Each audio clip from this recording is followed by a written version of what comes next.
Pues yo estaba a punto de irme con Alex y con Pere Joan, porque se lo van a pasar muy bien. Pero luego me he acordado que me tocaba predicar, digo, pues me tendré que quedar. Bien, hermanos, con el permiso del pastor, que hoy no está presente con nosotros, como ya sabéis, voy a empezar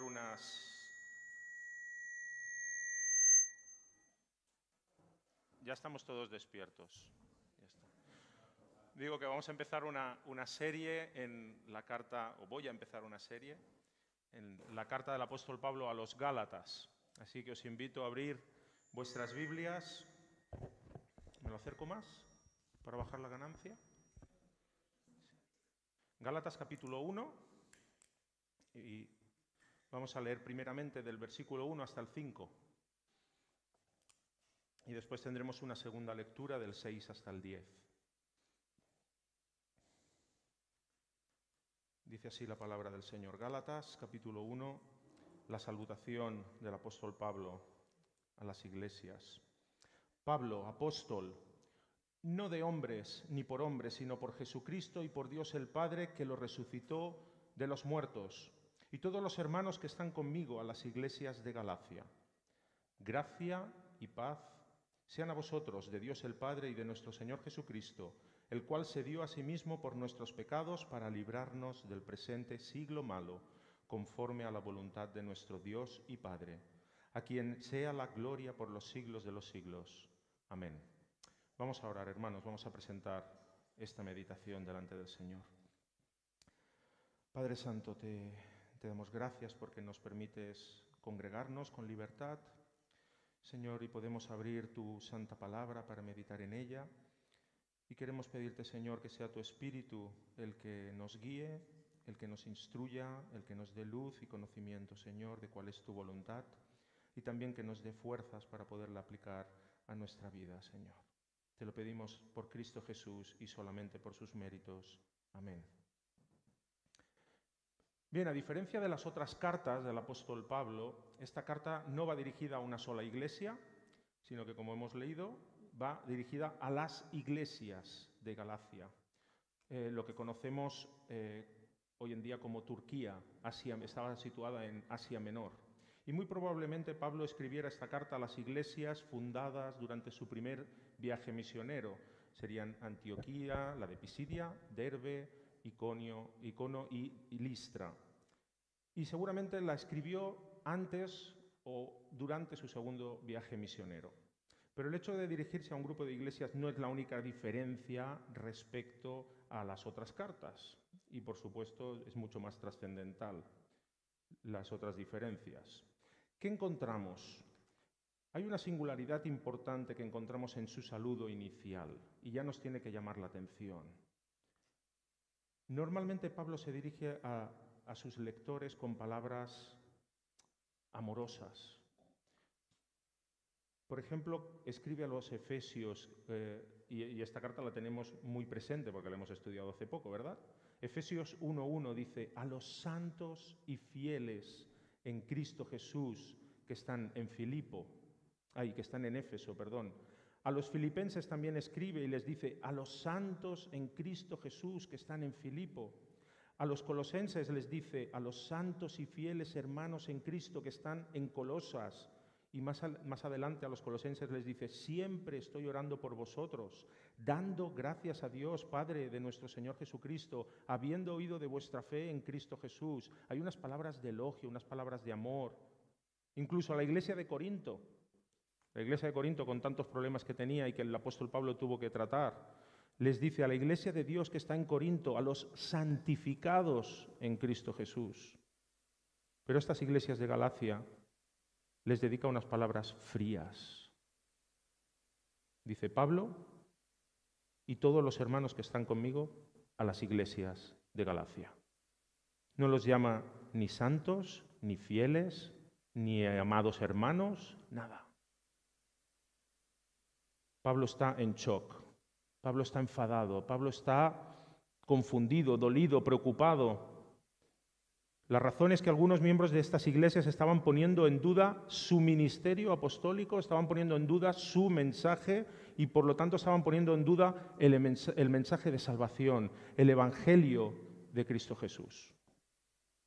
Por eso las primeras palabras ya son toda una declaración de intenciones. Después de su nombre, cuando él se presenta, dice Pablo, apóstol, y les recuerda, no de hombres, ni por hombre, sino por Jesucristo y por Dios el Padre que lo resucitó de los muertos. Y por lo tanto, de esta forma, ya nos muestra cuál será el primer tema principal de esta carta, defender su apostolado, un llamado del Señor. Habían acusaciones, habían difamaciones que corrían respecto a su ministerio. Los judaizantes menospreciaban el apostolado de Pablo. Probablemente corría la voz de que, bueno, a Pablo lo han encomendado desde la iglesia de Antioquía, de Siria. Por lo tanto, es un llamado de hombres, es la iglesia el que lo ha encomendado, y no un designio divino. Pero Pablo en esta presentación les está asegurando que su llamado es auténtico, su llamado es genuino. El Señor Jesucristo mismo lo llamó, y es uno de los puntos que va a defender en esta carta. El segundo tema que abordará lo vemos en el versículo 4 que hemos leído, el cual se dio a sí mismo, el Señor Jesucristo, por nuestros pecados para librarnos del presente siglo malo.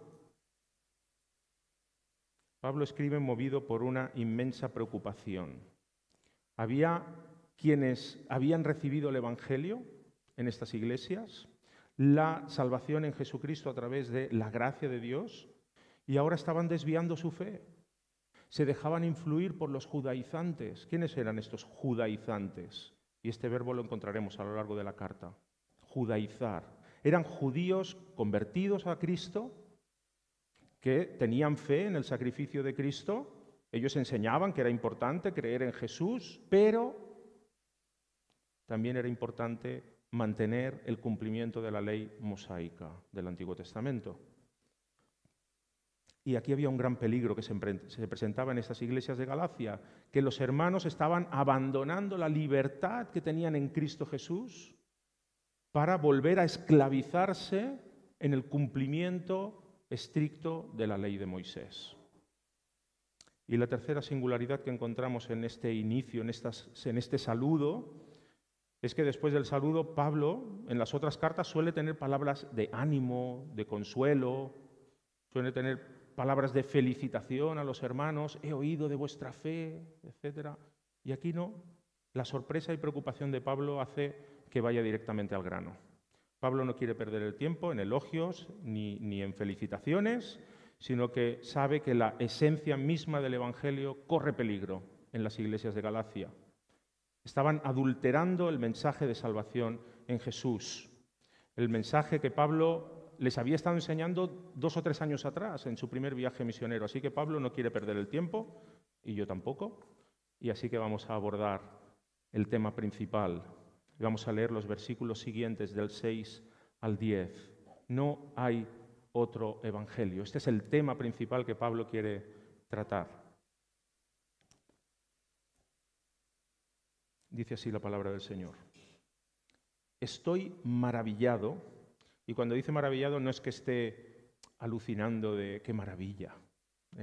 Estoy maravillado estoy flipando por cómo habéis abandonado el Evangelio tan rápidamente. Estoy anonadado, no me lo puedo creer, está diciendo Pablo. Estoy maravillado de que tan pronto os hayáis alejado del que os llamó por la gracia de Cristo para seguir un evangelio diferente. No que haya otro, y esto lo trataremos, esta paradoja, porque Pablo dice aquí que hay un evangelio diferente y luego nos dice que no hay otro evangelio. Luego lo trataremos. Dice, no que haya otro, sino que hay algunos que os perturban y quieren pervertir el evangelio de Cristo. Mas si aún nosotros, se refiere a los apóstoles, mas si aún nosotros o un ángel del cielo os anunciare otro evangelio diferente del que os hemos anunciado, sea anatema, sea maldito, caiga sobre él el castigo del Señor. Como antes hemos dicho, también ahora lo repito, si alguno os predica diferente evangelio del que habéis recibido, sea anatema. Pues, ¿busco ahora el favor de los hombres o el de Dios? ¿O trato de agradar a los hombres? Pues si todavía agradara a los hombres, no sería siervo de Cristo. Lo primero que le hace Pablo es recordarles que fueron llamados por la gracia de Cristo, por la gracia de Dios. Y esta expresión nos confirma que Pablo está convencido de que estas iglesias, en este caso los creyentes de Galacia, han recibido una salvación en Jesús por la gracia de Dios, no por méritos propios, y que al final van a retornar. Si han sido llamados por Cristo, van a retornar a la fe que es en Cristo Jesús. Y esto lo expresa al final de la carta, como veremos más adelante, capítulo 5, versículo 10. Pablo está convencido, si han sido realmente llamados por Cristo, volverán a Cristo, porque fueron llamados por gracia.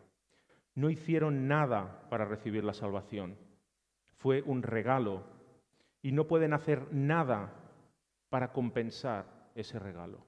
Y ese es el mal del ser humano, intentar compensar de alguna manera el regalo de la salvación.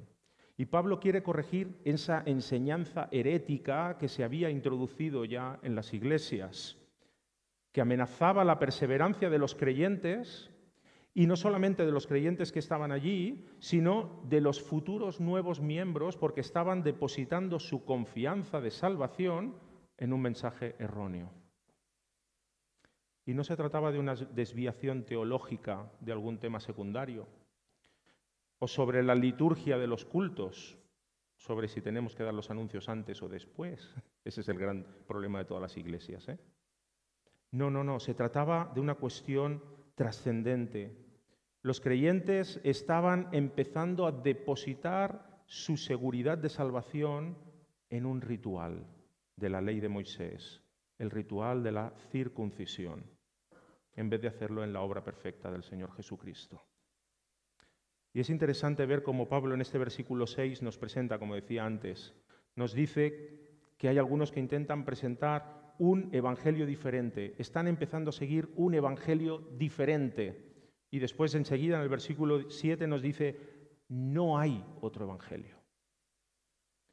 Lo que Pablo quiere destacar es que el evangelio de Jesús es único y que cualquier cosa que intente imitarlo o cambiarlo ya no es el evangelio que dio Jesús.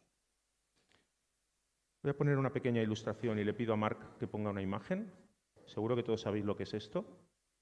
Imaginemos que estamos en la presentación de la gran obra de Pablo Picasso, el Guernica. Aquí lo veis pequeñito, pero esta obra tiene 7,8 metros de largo por 3,5 metros de alto. Más o menos ocuparía todo este espacio.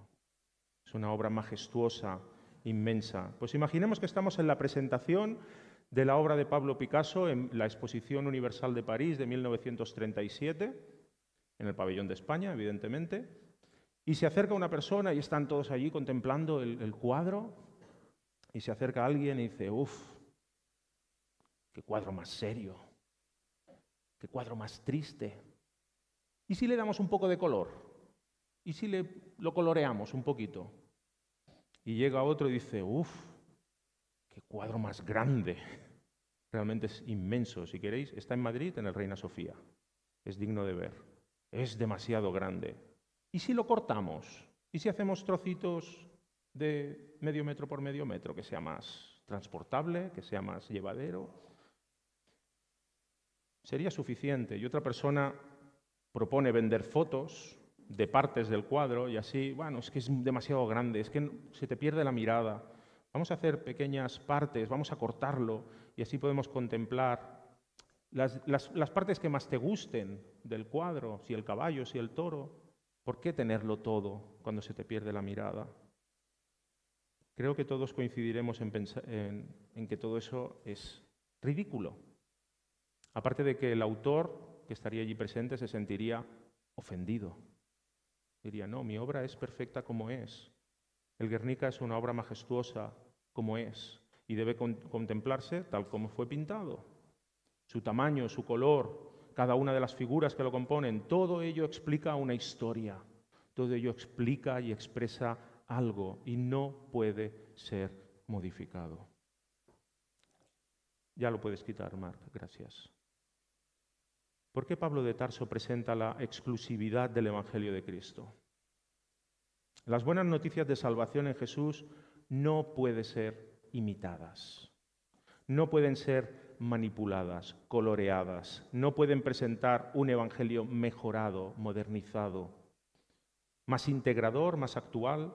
Tampoco se pueden eliminar partes del evangelio que pueden parecer molestas. Es que esto de hablar del pecado, no queremos ofender a nadie. Esto es lo que pretenden muchos que se autoproclaman progresistas. Quieren reinterpretar las verdades bíblicas y presentar sus propias opiniones. Y Pablo es contundente en este asunto. Y no solo nos presenta la idea de que el Evangelio es único, el Evangelio es original y verdadero, es único, sino además que nos dice que cualquier variación de este Evangelio es contra el Evangelio. Es contrario al Evangelio. Versículo 8. Si aún nosotros o un ángel del cielo os anunciare otro evangelio diferente, algo modificado, algo recortado, algo manipulado del que os hemos anunciado, sea maldito, sea anatema.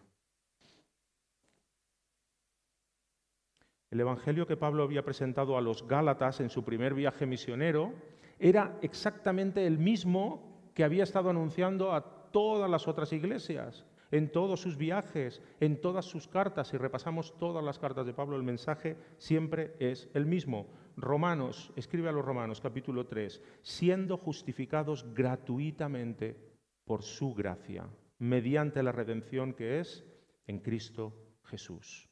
Escribe a los Efesios, porque por gracia sois salvos, por medio de la fe. Y escribe a Tito, capítulo 3, para que justificados por su gracia viniésemos a ser herederos conforme a la esperanza de la vida eterna. Y este es el mismo mensaje que había transmitido a los Gálatas y que les recordará en el capítulo 2, versículos 16, si me queréis acompañar. Sabiendo que el hombre no es justificado por las obras de la ley, sino por la fe en Jesucristo. Nosotros también hemos creído en Jesucristo para ser justificados por la fe de Cristo y no por las obras de la ley, no por las obras de la ley de Moisés, por cuanto por las obras de la ley, por seguir la ley, por obedecer aquella ley que el Señor dio a Moisés en el Antiguo Testamento, nadie será justificado. Nadie será hallado justo delante de Dios en el juicio final, solamente por la fe en Cristo Jesús. Y este es el mensaje que habían recibido, que habían creído y que ahora, por la presión de los judaizantes, estaban abandonando. Empezaban a poner la confianza de su salvación en la obediencia de la ley. Una salvación, en definitiva, por méritos personales. Y Pablo los confronta, mostrando que no se trata que esta enseñanza se está desvirtuando o se está distorsionando el Evangelio de Cristo, sino que lo califica como contrario. Os estáis oponiendo a la obra de Cristo, es lo que les está diciendo. Y como Jesús mismo lo dijo, en Mateo capítulo 12 leemos palabras de Jesús: el que no está conmigo, está contra mí, y el que no recoge conmigo, desparrama. Seguir a Cristo es seguirlo con todo, con todas las consecuencias, con todas sus palabras, con toda su enseñanza. A la que modificamos, manipulamos, recortamos, nos convertimos en enemigos de Cristo, contrarios a Cristo. Y la realidad, la triste realidad de aquellas iglesias es que algunos judíos continuaban predicando y practicando la obediencia a la ley de Moisés como requisito indispensable. Esto es importante. Requisito indispensable para la salvación. Quizá algunos lo harían por costumbre, eran judíos, de tradición judía. Otros lo harían por orgullo, por esta idea preconcebida que tenemos todos de que nadie regala nada. Y cuando te dicen que la salvación es gratis, somos recelosos.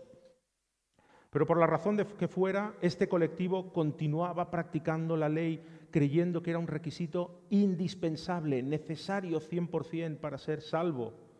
Y en concreto, como decíamos, centrados en el pacto de Dios con Abraham, en la señal de la circuncisión. Y podríamos pensar, bueno, Jonathan, esto es un problema de aquel siglo. Esto es un problema de aquella época. Ahora ya no nos circuncidamos más que por problemas médicos. Pero la realidad es que a la Iglesia de hoy en día podemos caer en errores similares. Podemos encontrar quienes perturban, manipulan y adulteran el Evangelio de Jesús, predicando un mensaje diferente. Una salvación, en definitiva, una salvación mixta. ¿Y qué es una salvación mixta? Y hay diferentes combinaciones para escoger. Salvación por la fe en Cristo más los méritos personales, servicios, ONGs, limosnas, y todo esto me da méritos para ganar la salvación. Salvación en Jesús más tus ofrendas. ¿Cuántos predicadores, falsos predicadores hay que exigen esas ofrendas para darte una parcelita en el cielo? Hasta te dan un titulito pequeño, como si fuera un título de propiedad. Salvación en Jesús más tus ofrendas. También podemos escoger salvación en Jesús más los ministerios en la Iglesia, como si eso nos diera méritos. Y la salvación mixta por excelencia en este país. Salvación en Jesús más los méritos de María y de los santos. Y así encontramos predicadores, maestros, que no renuncian a la obra de Jesús. Enseñan la obra salvadora de Jesús, pero la rebajan.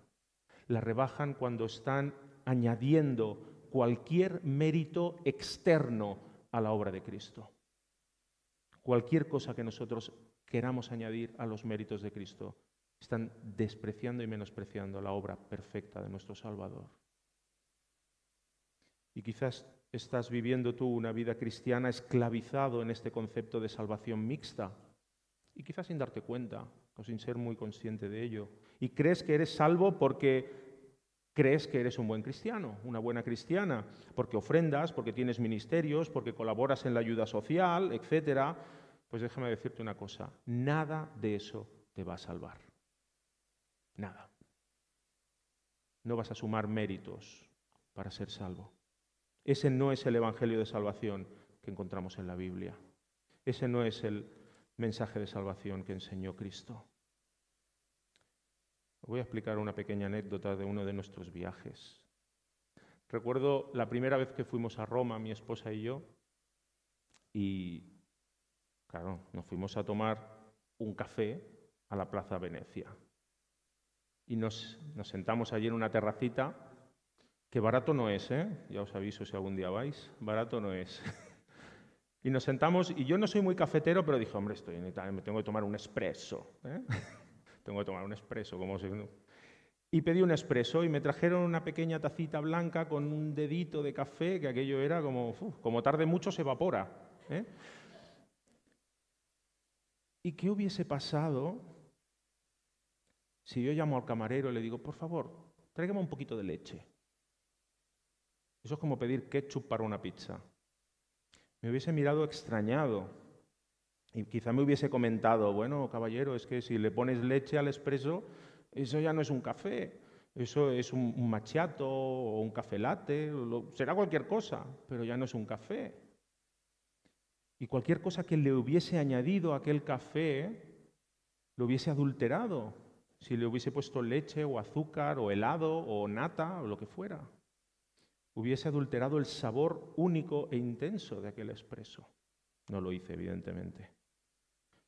Pues una cosa similar, pero mucho más trascendente, es lo que Pablo nos está presentando. Si se pretende añadir alguna cosa al Evangelio de Cristo, se distorsiona el mensaje central. Si pervertimos el mensaje original para hacerlo más atractivo, más moderno, más actual, para que tenga más aceptación por la sociedad, por la razón que sea, ya no es el Evangelio de Cristo. Y Pablo lo presenta de forma muy clara en el versículo 7. No hay otro. No hay otro Evangelio. Sino que simplemente hay algunos que pretenden distorsionarlo, pretenden adulterarlo. Y este es el mensaje que nos dejó Jesús mismo, cuando nos dice, yo soy el camino, la verdad y la vida. Nadie viene al Padre sino por mí.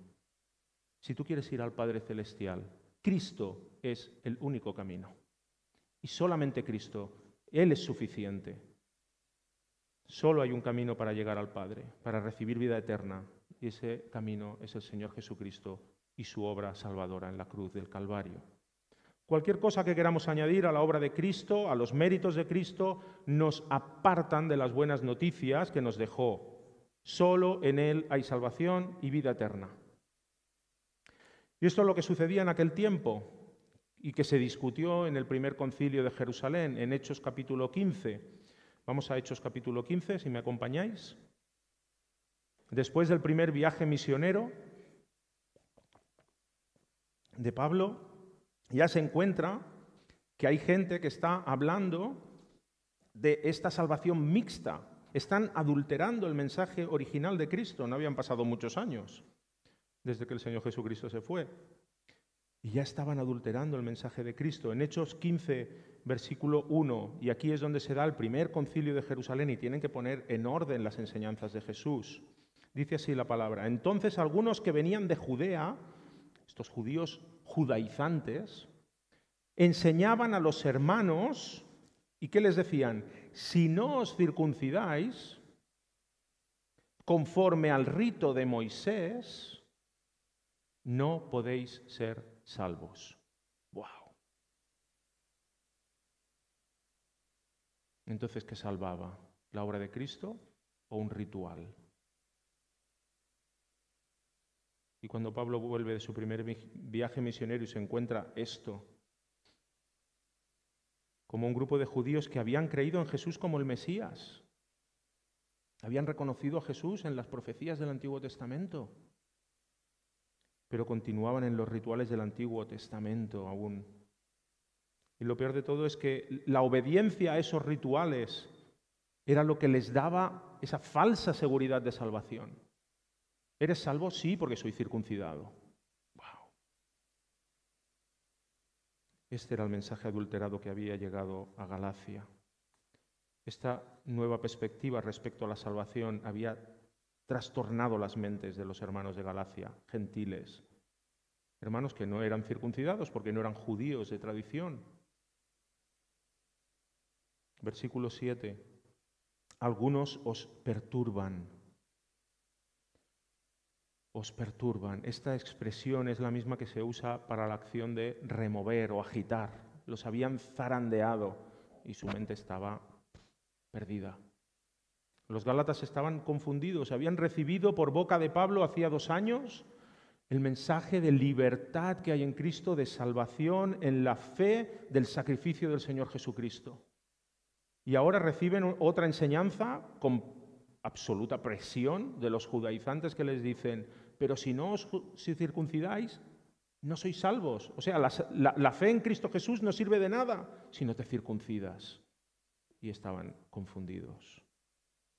La situación era realmente inquietante y muy preocupante para el apóstol Pablo, ya que veía que la intención de aquellos judíos era pervertir el Evangelio de Cristo.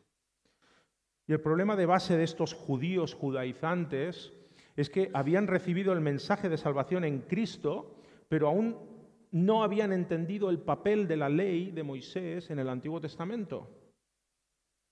Y esto lo tratará Pablo en el capítulo 3, lo veremos más adelante. El papel de la ley en el Antiguo Testamento en relación al mensaje de salvación.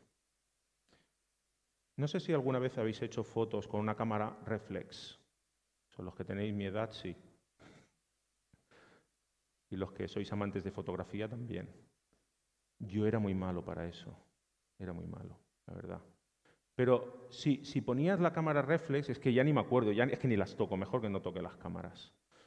Pero si la ponías en modo automático, tenías que apretar un poquito el botón para que enfocara el objeto que querías fotografiar, y todo lo demás de alrededor quedaba así como difuminado, ¿eh? Quedaba muy bonita la foto si la hacías bien. Y luego tenías que acabar de hacer la foto.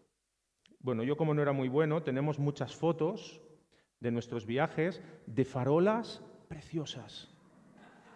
Y mi mujer sale difuminada totalmente. Tenemos farolas, bancos y puentes maravillosos y mi mujer sale un poco difuminada.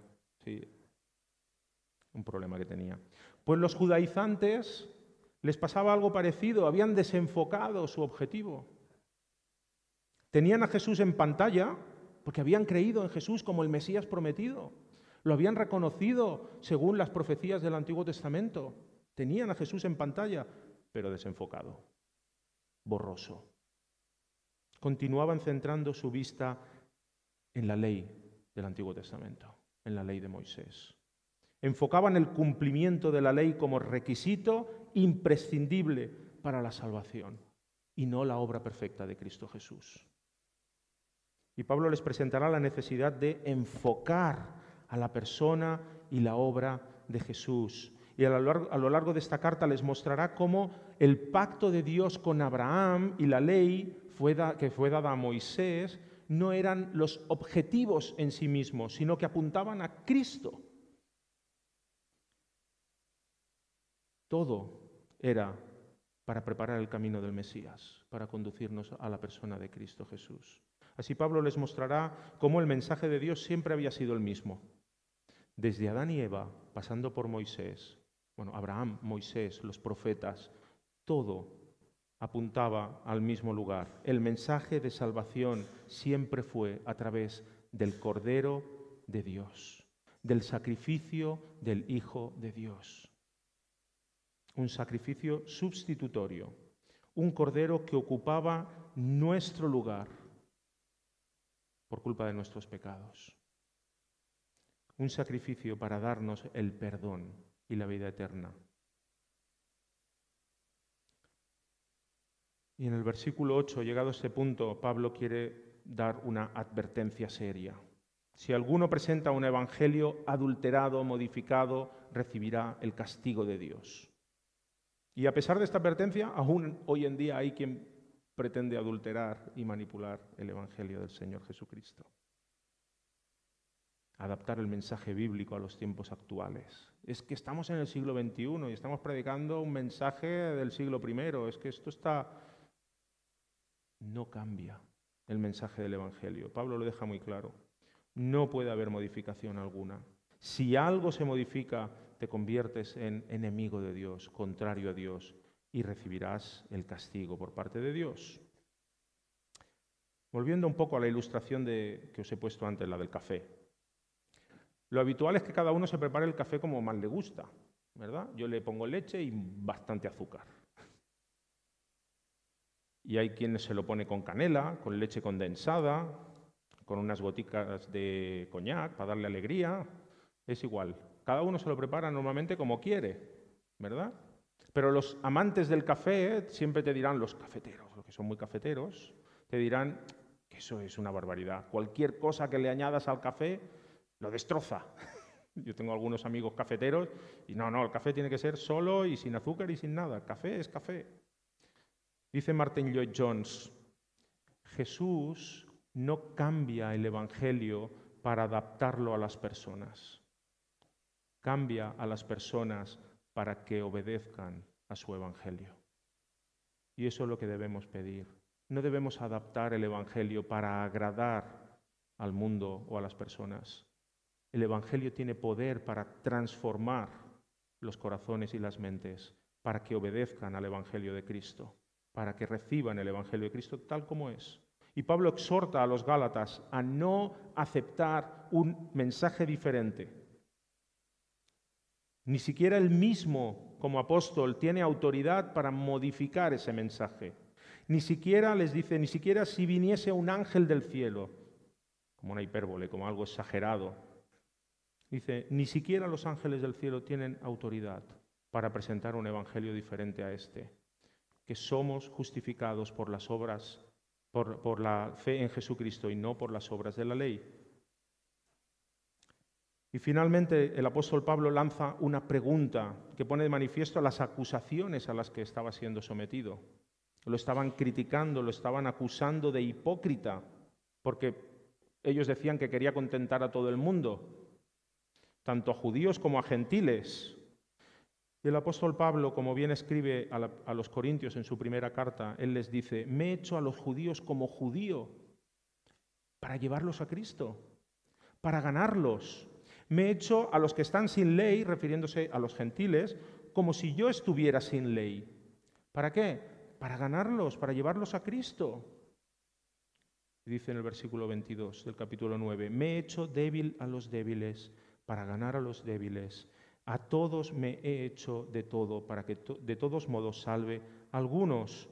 Pablo no buscaba el favor ni el aplauso de los hombres cuando él se comportaba como lo hacía. Cuando estaba con los gentiles, para llevarlos a Cristo. Cuando estaba con los judíos, para llevarlos a Cristo. Pero él no buscaba popularidad, sino que se amoldaba según el lugar donde estaba, según con quién estaba, siempre que no estuviese en contra de la voluntad y la enseñanza de Dios, con un objetivo claro, ganar a la gente para Cristo. Pablo respetaba las tradiciones de los pueblos que visitaba, siempre que no fuesen en contra del Evangelio. Y yo a veces me imagino a Pablo en Cataluña, me imagino a Pablo por aquí. ¿Qué haría Pablo? Y en alguna predicación lo había puesto como ilustración y así lo entiendo. Yo creo que Pablo se pasearía por en medio de la fiesta de San Jordi, por en medio de la Rambla llena de rosas y de libros, pero él lo aprovecharía para presentar al verdadero héroe que venció al dragón, al Hijo de Dios que destruyó a la serpiente antigua, que es el diablo. Y si visitase nuestra preciosa ciudad de Vilafranca, seguramente se concentraría en una diada castellera y lo aprovecharía para presentarlo como ilustración de la Iglesia, el cuerpo de Cristo, formado por piedras vivas, que somos los creyentes. Qué mejor ilustración que un castell. Pero no lo haría para ganar el aplauso de las personas, no lo haría para agradar a las personas, sino para ir llevándolos al conocimiento de la persona de Cristo Jesús. Y seguidamente él nos argumenta el por qué. ¿Por qué no lo hace para agradar a la gente? El versículo 10, en la segunda parte, dice, pues si todavía agradara a los hombres, no sería siervo de Cristo. Es decir, sería una contradicción. Si Pablo estuviese buscando el aplauso de los hombres, mientras proclama que Cristo es su Señor, sería una contradicción. Jesús mismo lo enseñó. Dice Jesús, ninguno puede servir a dos señores. ¿Estás sirviendo a la popularidad, a recibir el aplauso de los hombres? ¿Eso es lo que buscas? Bueno, pues ya tendrás tu premio. ¿O estás buscando servir al Señor Jesucristo? ¿Estás buscando servir a tu Dios? Hermanos, debemos poner nuestra mirada en Jesús. Debemos confiar y descansar en la obra de salvación perfecta de nuestro Señor Jesucristo, en su sacrificio en la cruz del Calvario. Es una obra perfecta y no necesita añadidos, no necesita nada. Que nuestro mensaje sea auténtico, fiel a la palabra de Dios. Evidentemente sería mucho más fácil para que nos aceptaran si lo adaptáramos a los tiempos modernos, a las corrientes de este mundo. Seríamos más aceptados, caeríamos mejor a la gente de nuestra sociedad, pero entonces no estaríamos presentando el Evangelio de Cristo. Y nuestra misión como creyentes y como iglesia no es caer bien a la gente. Nuestra misión no es agradar a nuestros conciudadanos, no es ser populares, sino proclamar fielmente el Evangelio de Jesús. Proclamar que el mundo es pecador. Proclamar que el mundo va de camino al infierno y que solamente hay salvación en la fe en el sacrificio de Cristo Jesús en la cruz. Solamente por su sangre tenemos salvación y vida eterna. Y este tipo de mensaje generará rechazo. Generará rechazo, pero recordemos, hermanos, las palabras de Jesús. En el mundo tendréis aflicción, pero confiad, yo he vencido al mundo, dice el Señor. Que el Señor nos guarde de aceptar o de proclamar un evangelio diferente a este. Amén. Que su palabra sea de bendición para todos, hermanos. Vamos a orar. Padre Santo, te damos gracias por tu amor, por tu misericordia. Te damos gracias, Señor, por tu bondad. Gracias, Señor, por enviar a tu Hijo Jesucristo a morir en aquella cruz, por nuestros pecados, Señor, por nuestra culpa. Gracias, Señor, porque en Él hay salvación y vida eterna. Y te pedimos, Señor, que tú en el día de hoy continúes tocando los corazones y las mentes para que más personas vengan al conocimiento de la verdad, se rindan ante la cruz de Cristo y sean limpiadas por la sangre de tu Hijo. Te lo pedimos por Cristo Jesús, Señor nuestro. Amén.